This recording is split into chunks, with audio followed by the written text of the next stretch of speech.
Concorda, I was in your seat earlier and Deputy O'Keefe tested the very thing you should be when you're chairing the Dáil is independence, because I found myself inadvertently nodding in agreement each time that he spoke, which I imagine is probably inappropriate. In fact, I've never seen you do it, Concorda. But I do have to reflect on Deputy O'Keefe's contribution. And for me, I think it sums up very much Fianna Fáil's approach to social housing. We have had a long-standing commitment to the concept of social housing and public housing, and there are criticisms of where that policy differed in the past. But I repeat the line that I gave in the motion of confidence in Minister O'Brien during the week, and that is that a Fianna Fáil minister in this new government has provided more money so that local authorities can build more houses and that those homes will be available to more people. And this increase in the local authority income limits is one example of that. So now the increasing number of local authority houses that we are building are available to 16,000 more people. And I have to acknowledge the Minister's bravery, and maybe that's not the correct word because I wouldn't think he wants to take credit here, his decision to increase the social housing list by 16,000.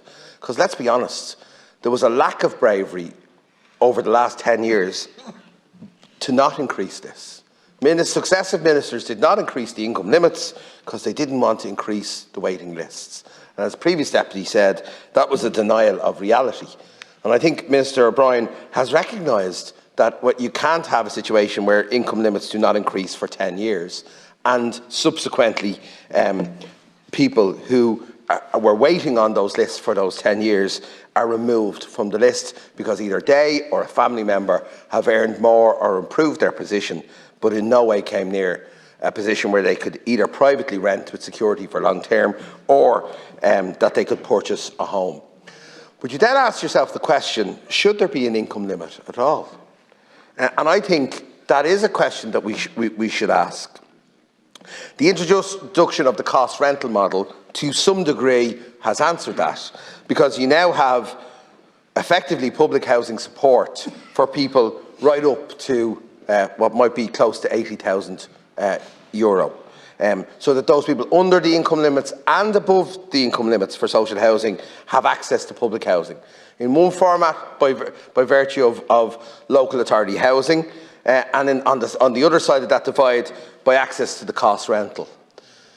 You do have to ask yourself the question, though, that is an artificial divide, and perhaps in my view we should be moving to a situation where we use the differential rent calculation, where we make it available to people of very significant incomes, and that we make public housing available to a much broader group of people.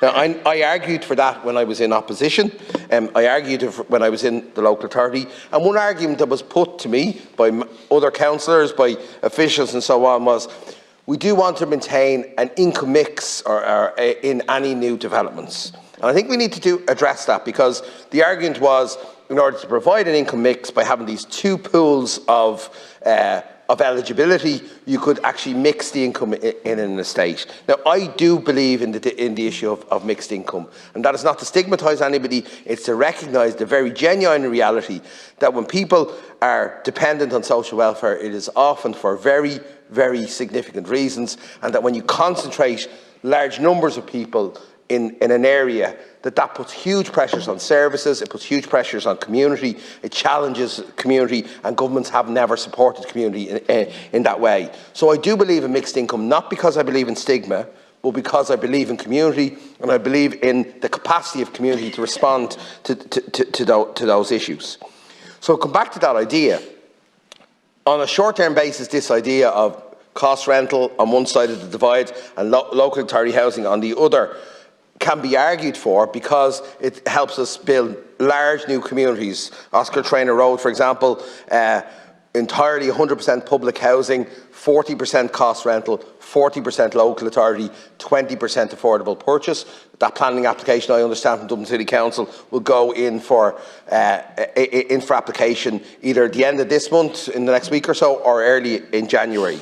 So that will allow us build nearly 1,000 houses, mixed income, 100% public housing, by having those two pools. But I think long term we have to move to a situation where local authority housing is available to far more people.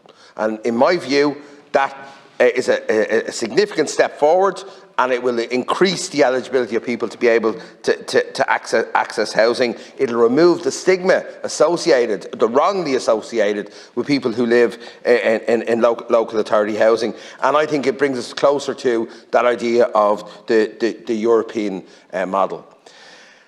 For the 10 years, and I do get a little bit annoyed sometimes, Count Corda, when the lead opposition party talks about Fianna Fáil and Fine Gael being in power for the last 10 years. It's even harder to listen when it's followed by the Labour Party standing up and criticising housing, when you have to acknowledge that they were actually in power for 5 of those 10 years.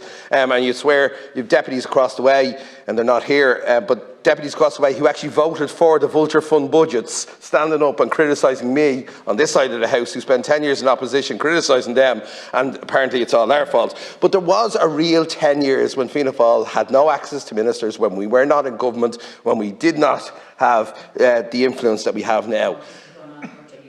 Well, but it has been going on 30 years. You're right, Deputy Collins. But we do have to acknowledge, in the 2 years, nearly 2.5 years that we have had a Fianna Fáil minister, and we had this debate on Wednesday night, we have made those changes. We are committed to public housing. We do want to deliver them. And I accept the politics of competition, where we all have to criticise each other's performances and so on. But I think any objective assessment of the tools we've given local authorities will mean that we will be able to build more public housing over this medium term. Opposition TD said to me in confidence, and so I won't name them, he says, look, we'll probably be cutting the ribbons that you guys are building on houses you are building. And that's probably true, because the Housing for All plan is going to serve this country for more than a decade and beyond, and we're going to build thousands and thousands of houses like we did in the past. And that is very unashamedly a Fianna Fáil commitment, and I'm very, very, very proud of it. But I think this issue of local authority income limits is also an example, Deputy O'Keefe, again, in agreement with him, it's an example of Fianna Fáil's approach to a bit of common sense application of implementing policy. We could go off and have a full report on this. We could have experts, we could have all sorts of things coming in, and I'm no doubt that would add to the decision making in the department. But clearly the Minister was frustrated with that process, and he said, I'm not waiting any longer. I am going to increase the income limits by €5,000. And perhaps it is a bit arbitrary. Perhaps it's based on Deputy O'Donnell's assessment that it's gone up by 20% with the average adjusted wage, and therefore that's a good figure to apply. But clearly what happened, Minister O'Brien, was he didn't want to wait any longer. He wanted to implement this change.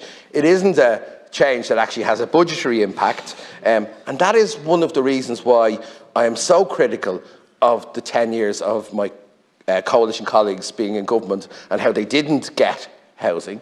And I say that with respect to them, because I think they understand that more than anybody else after the last election. They didn't get housing, they didn't get it for 10 years, and they didn't do what we have done with them and our Green Party colleagues over the last 2.5 years. But here's this very simple change that an official in a department could have given, regardless of what advice an official gives a minister. This minister could make this change. The minister did make the change.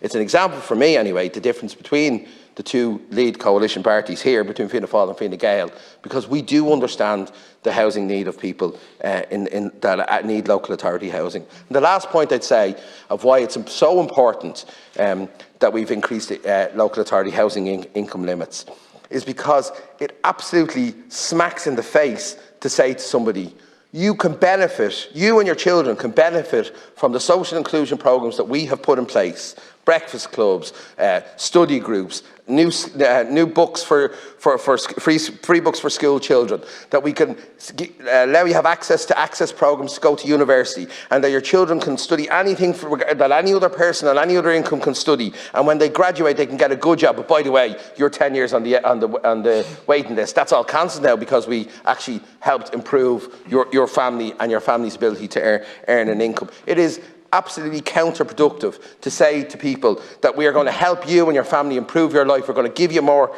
equal opportunity, but when you get it, we're going to take away from you the right to have the local authority house that you desperately need. And so I commend the Minister for increasing the limits, if for no other reason than it says to people that if you go out there and you work and you have the ability to be able to educate yourself and so on, and there are people who can't for good reason and all the rest of it, but if you do that, you shouldn't lose out. And I commend the Minister for that, and I look forward to the further review, and I'm happy to see the rest of the time.